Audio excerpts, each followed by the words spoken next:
we are going to tell you how we met and how we came to discover the world of spirituality together. I think what happened is, I don't know, was it about 10 years ago or more? 12 years ago. Actually, 13. 13 years 2007, ago. yes.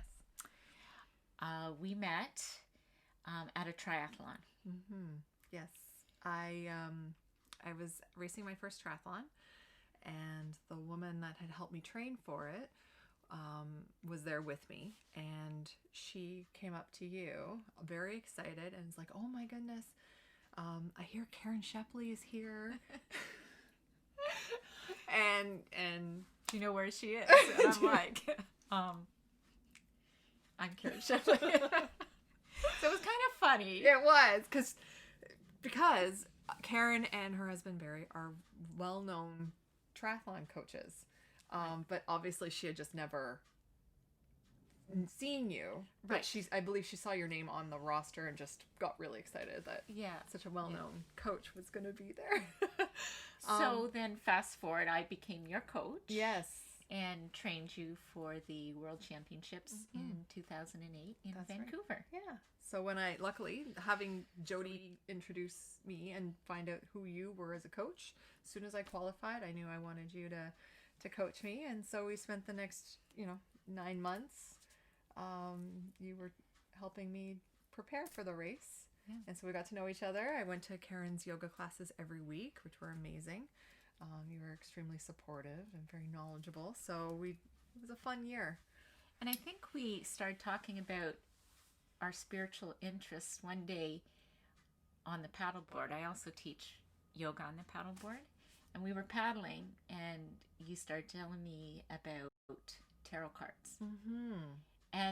And it was really, that was our first kind of connection to talking about things on a higher spiritual level. Right. I mean, I think once you started that conversation, it opened the door to a lot of other conversations. It did, and it was a leap of faith for me to be bringing it up, because in another episode I do mention that anytime I had brought up any of the woo-woo stuff, I would normally, the reception wasn't very good, and I had learned to just keep things to myself. So me talking to you about the tarot and any of the woo-woo was, you were the first person to receive it so well and so openly and not look at me like I'm crazy. So yeah, it just kind of, it opened up that door for us to have that conversation with one another going forward. And then when I, went to see this medium and started to do courses, I felt like you were the only one that I could talk to about it. For a long time, I was in the spiritual closet, and still in some respects I am, but not anymore. Not anymore. But I felt like I could talk to you, that you understood, and I think the feeling was mutual. Definitely, yeah. So it was interesting that all of a sudden, our relationship changed because we could talk on this level about things, and it was amazing how parallel our development was. We were kind of at this, we were experiencing a lot of the same spiritual growth, a lot of the same challenges in somewhat different ways, but it was amazing how parallel things were. So it was great to have someone to talk to about those things. We both kind of hit the apex of our lesson, if you will, around the same time. I was getting sicker and was trying to figure out why, and then very similarly, you ended up surprisingly being diagnosed with colon cancer. And we did look into treatment through the medical treatment, naturopathic treatment, but then we also, because we were into this new world of spirit, we looked at it from a soul journey point of view as well. What is our lesson here? What's trying to be communicated to us? What do we need to learn? And I looked into, because I was going through for testing for lymphoma. I decided to look into the symbolism of lymphoma. And Louise Hay, she developed Hay House, and through understanding what your body's trying to communicate. And then once you kind of associate it with maybe a mental or emotional or spiritual issue, then you have different insight and could possibly change the course of your ailment and heal yourself. So when I looked into lymphoma, it was about relationships, both with the self and with the external world. And at that time, I really wasn't listening to my needs. So I had to get reacquainted with my body and my needs.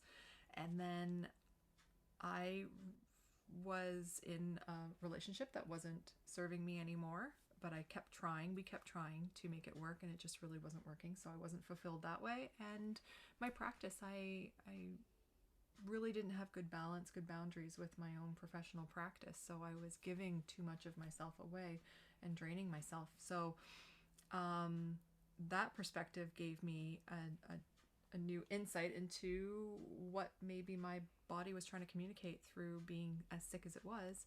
So that's when I started to look at,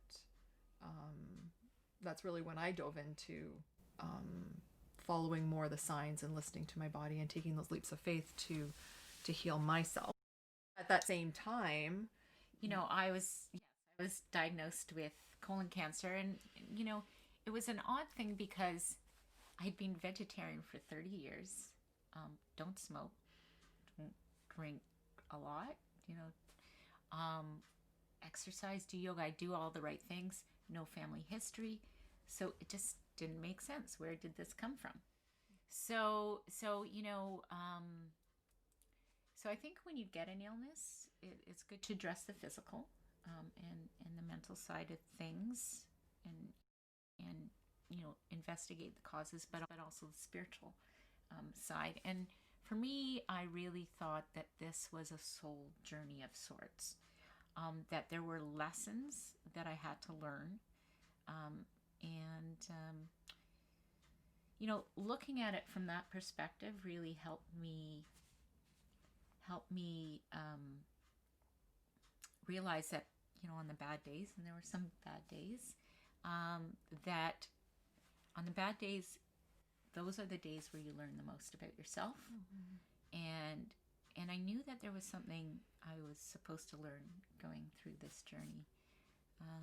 So it was an interesting perspective, and it really helped me get through it all and not be, depressed or stressed. I was a little stressed, but not as stressed as I think it would have otherwise been. You never had a poor me moment. No. Those really hard times, you recognized it. Okay, what is this about? And you really looked inward. Yeah. Rather than blaming or. Yeah, I didn't feel a victim, and I think it's because I really felt like deep down that this was a soul journey, and I needed to learn some lessons, and so I just looked at it that way, and I kind of look at it that way with other people. Obviously you have to address the physical part of it. You have to address the mental stress and that sort of thing, but really there's a spiritual side that people forget about addressing.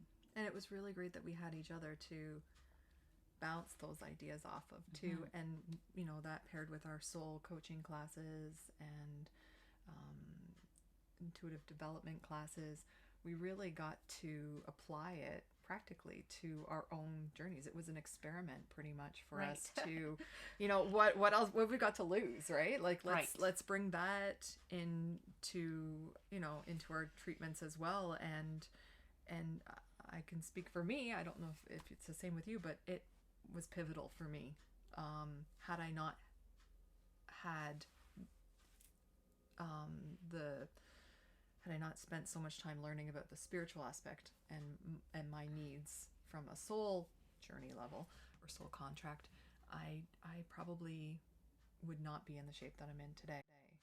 Yeah, and I think for myself, I'm really glad I had that spiritual awakening prior to this, because I think my journey with this illness would have been entirely different. Mm-hmm. So, and I'm happy to say that both of us have worked really hard on the physical and the mental and the spiritual end of things. And fingers crossed, we seem to have come out the other side, doing pretty good. That's right. Yeah. And we can keep each other accountable for moving forward, making sure that we do look at things from different perspectives, and making sure that we do encourage one another to listen to our bodies and not necessarily always get into our heads or get into our own ways. And I think that's hard sometimes, as much as we're as immersed in the spiritual world as we are, and and we both have really good intuition. The hard part still is listening to that intuition, trusting our trusting instincts. Yes, and it is hard, and the real world doesn't necessarily support that way of thinking either. So right. So at least we have each other to keep us focused. And I think that was the biggest purpose of, if I were to say that my illness was a soul journey, that was the biggest learning that came out of it, to trust my intuition. And sometimes I did, and sometimes I didn't. It's hard, right? Yeah, it is. It's hard, and we're gonna just have to keep learning at it and keep practicing and sharing our lessons with you. And we're very fortunate that we have each other, but I'd like to think that our viewers can also join us in our journey moving forward, and we would love to hear what some of our viewers are going through, and if they have any questions or want to share their stories. We are here for you, just as we were here for one another. And we encourage everyone to start their journey and start the conversation. Start the conversation with others. That there's different ways to approach challenges and illnesses. Not to neglect the physical part and the medical part, but there's so much more. There's so much out there that can help you through your own journey. Yeah, so if you like this video, please remember to like or subscribe, and we look forward to hearing your comments and seeing you at the next episode.